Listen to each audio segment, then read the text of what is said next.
అసెంబ్లీలో బహుశా మనం చేయగలిగింది తక్కువే ఉంటుంది.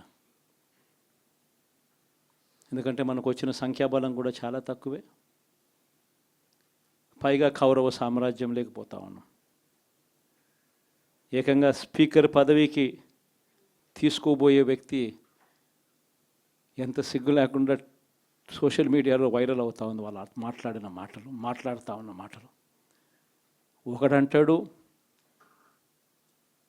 జగన్ ఓడిపోయాడు, ఇంకా చనిపోలేదు అని ఒకడు అంటాడు.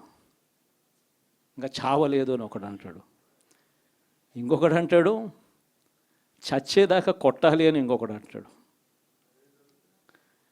నిజంగా ఇలాంటి కౌరవ సామ్రాజ్యంలోకి మనం పోతా ఉన్నాం.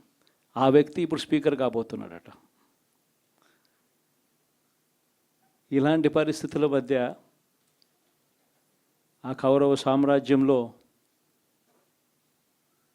అసెంబ్లీలో ఏదో మనం చేయగలుగుతామని చెప్పి నాకైతే నమ్మకం లేదు. కానీ పాపాలు పండే కొద్దీ ప్రజలతో కలిసి ప్రజల మధ్య నిలబడి పోరాటం చేసే కార్యక్రమాలు అయితే రాబోయే రోజుల్లో ముమ్మరంగా స్పీడ్ అందుకుంటాయి. అదే జగన్ పరిపాలనలో కులం చూడలేదు, మతం చూడలేదు, ప్రాంతం చూడలేదు, చివరికి ఏ పార్టీకి ఓటు వేశారని కూడా చూడలేదు. ప్రతి పథకాన్ని డోర్ డెలివరీ చేయించాడు జగన్, మన వైఎస్ఆర్ కాంగ్రెస్ పార్టీ. కానీ ఈరోజు కేవలం వాళ్ళ పార్టీకి ఓటు వేయలేదు అన్న ఒకే ఒక కారణంతో ఏకంగా మనుషులను కొడతా ఉన్నారంటే, ఆస్తులను ధ్వంసం చేస్తూ ఉన్నారు అని అంటే, ఓటు వేయని వారిని అవమానిస్తూ ఉన్నారు అని అంటే, నిజంగా ప్రతి గ్రామంలోనూ ఇంత అన్యాయంగా వ్యవహరిస్తున్నారు అని అంటే, శిశుపాలని పాపాలు పండడం చాలా వేగంగా పడతా ఉన్నాయి. పాపాలు పడ్డే కార్యక్రమాలు ఎప్పుడు చూడల. మన పరిపాలనలో, మీ జగన్ పరిపాలనలో ఏకంగా మేనిఫెస్టో అన్నది ప్రతి గవర్నమెంట్ అధికారి ఆఫీస్లో కనిపించేది.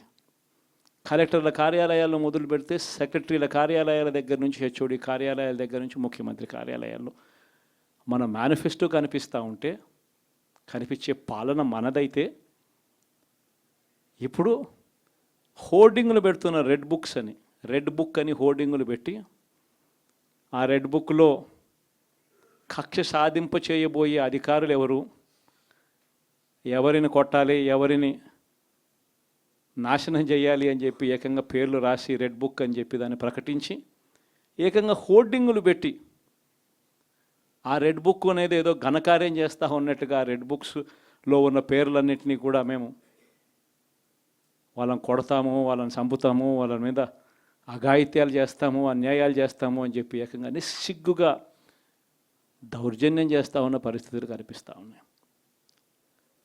శిశుపాలని పాపాలు వేగంగా పడుతూ ఉన్నాయి. మొట్టమొదటిసారిగా కేంద్రంలో కేవలం 272 స్థానాలకు 273 స్థానాలకు గాను మెజారిటీ రావాలనంటే 240 స్థానాలకి వచ్చి ఆగిపోయింది బీజేపీ. 240 స్థానాలకి ఆగిపోయిన పరిస్థితి